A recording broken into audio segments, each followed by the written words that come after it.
Welcome to the Junction on the campus of Mississippi State University, where tomorrow, the most pivotal game of the season, and you hate to say that about Game 6, but it is Game 6. The Bulldogs coming off a 2-loss streak to SEC Eastern Division opponent, Steve. Now they play a Western Division opponent who is probably better than either of those, certainly on the defensive side of the ball. Certainly the best defense Mississippi State has faced. And listen, Kentucky's a good defensive team too, but this Auburn team is scary. They've got some NFL guys up front. That front seven probably as good as anything State plays all year, and that includes LSU and Alabama, to be quite honestly. And so this is one of those deals, too, where you want the offense to get on track, but the task against this Tiger defense is going to be very, very difficult, David. And I expect Mississippi State to play a little bit better, but you may not see the results that you're hoping for just because of the fact of the quality of the opponent.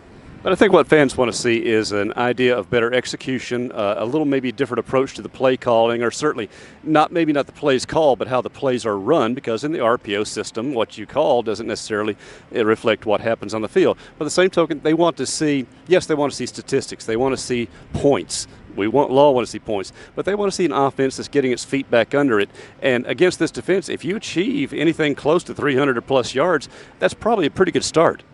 That is, David, and I do expect this to be a game kind of similar to last week. I think it'll be a defensive struggles. Now, of course, last week we expected an offensive masterpiece from both teams, and we got a defensive struggle where only one touchdown scored, and that ended up being on a trick play, not even a traditional offensive set. So yeah, David, I agree with what you're saying, and I think the bigger part of this thing for State is you've got to show some progress. You got to get the buy-in from the fans. You got to get the buy-in from the team. And certainly this is a ball game. State needs to find a way to win.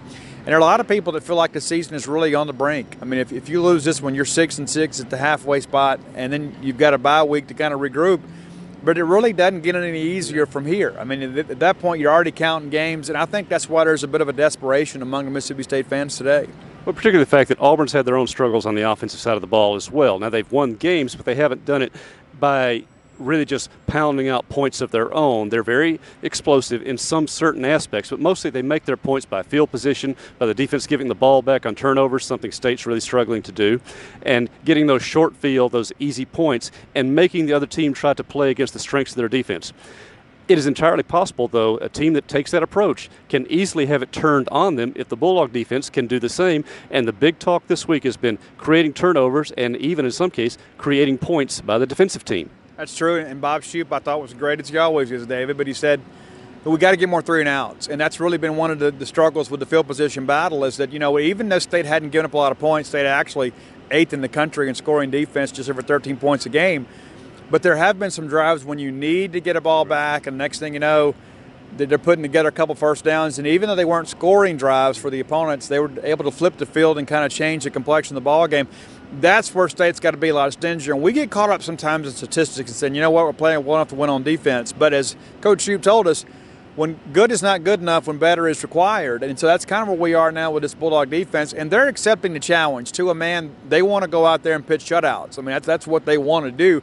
And quite frankly, that might be the case. You may have to go do that this weekend in order for State to get a win. Or not just pitch a shutout, score points of your own on the defensive side. And State had the opportunity last week. A ball just went off the hands. Although, talking to John Abram, he said, yes, I was perfectly positioned to catch that pass if it's not batted by my teammate and run it in myself. You can't judge those things, though. But they are starting in recent games a little bit here, a little bit there, looking like they have the chance to force some turnovers, give the offense better field position, or just score on their own. And let's face it, this is an offense right now that needs every break it can get. Some short fields would really be to their benefit. There's no doubt about it, David, and to kind of make your point for you as well, this game may boil down to who makes the big mistake. And if you have an opportunity to score on special teams or score as a defense, that could be the difference in the ball game, because I believe these teams, regardless of the rankings, very, very similar. The struggles are the same. Defensively, both very robust. Running game, a little bit of a question mark. In Auburn, we don't know what they're going to do with Whitlock this weekend. I mean, he's been banged up, their leading rusher. Stidham, obviously one of the better passers in this conference, if not the country. But when you get one-dimensional in this league, it's difficult to win ball games. And so we expect a very competitive ball game. But it could be one of those things when somebody makes that one big play, that defining tone-setting play, whether it be a big interception or a turnover, to give them plus field position, that could be the difference in the ball game. All right, we heard Coach Joe Moorhead. We've heard both coordinators. We've heard several players on both sides of the ball. What do you think the Bulldog offensive approach is going to be this weekend? They talked about maybe simplifying things, and yet, as they said, they've already tried to not overcomplicate. I know a lot of contradictory phrases being thrown out this week, but you kind of get the idea shaking through that they recognize they can't just make long, deep runs into the play clock, long reads in the pocket because the pocket's not there. They've got to do things quicker. Basically, I think, Steve, and tell me if I'm wrong, they're going to have to take the offense at Auburn's defense. As good as they are, they can't just wait for things to break. They've got to go make something happen. Yeah, that's true, David. And I think one of the things, and Matt Wyatt and I spoke about this earlier today, sometimes states kind of let the defense dictate what you run offensively, and that really shouldn't be the case. And that's not the offense that Joe Moore had promised. They wanted to be an aggressive attacking style defense, and that's what you want. But at the same time, too, you don't want to go up there and run Harris Williams and Colin Hill into a 9 or 10 man front just to prove that you're committed to the running game. You've got to be smart with that. You don't want to just run the ball for the sake of running the ball. It's got to be an advantageous deal. But I think where State can really benefit is being a little more innovative in the way they get the ball into the hands of their playmakers. Get the ball to Colin Hill in the passing game. Get the ball to Harris Williams out in the flats. Give them an opportunity to go make plays for you. Even when Auburn stacks up and stops the run, you can still utilize those running backs in a various number of ways. Do you see a chance of this deep passing game improving as the season goes on? Yes, they catch one ball and they win the game. That's still not the consistency we've looked for that. And this team really, for right now, has got to make some vertical shots, or at least some good intermediate shots, to break a team like Auburn out of that box. Well, I mean, number one, Nick Fitzgerald is who he is, okay? And that's not to say that he doesn't have an arm capable of making some of those throws, because he does. It's just a matter, too, of all the working parts have to work together. You've got to get the protection. You've got to get open. You've got to get the right look, and you've got to get the throw. And so there are a lot of times that, the quarterback is the one that wears that burden statistically. But there's so many components to this. If State can just pass protect a little bit better this week, and that's a tall order against an Auburn defense, but if they can just be a little bit better, I think you'll see the completion percentage come up. But I think this week State will probably look to work that short to intermediate passing game to really put some stress on those Auburn linebackers to keep them from getting downhill, which I think in turn will open up the running game. And to be fair, we have seen some short routes. We have seen some slants, some screens. Not a lot, but we've seen enough in previous games. Throws to the tight end. As you mentioned, throws to the backs. Shorter routes by the wide receiver, sideline routes. So it's not like they aren't there. We've seen them. We just have not seen them consistently because in the first 3 games you didn't need them. The last 2 games they fell behind the sticks and couldn't use them. So this is a game where the offense simply can't afford to fall behind, has got to go out and play their own game, yes, against a great defense. Now, Steve, take us quickly. Last weekend was a big recruiting visit weekend. What do you know of this weekend as the visitors, and what recruiting strategies will the staff take as they reach midpoint of the season? And I think soon coaches can start going out and watching players themselves. Yeah, well, that's already taken place. But what the deal now is you're starting to get repeat visitors, and then you kind of see, okay, their interest level, the fact they're making the effort to get here, gives you a little bit of hope. Running back Eric Gray out of Memphis is a guy that State was very high on early, and there appeared to be a lot of mutual interest.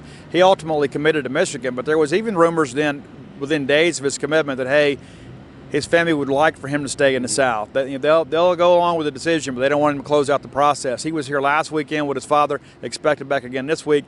Derek Hall out of Gulfport's a linebacker prospect. State has been on since the very beginning of the process. One of the first offers he got was from Mississippi State.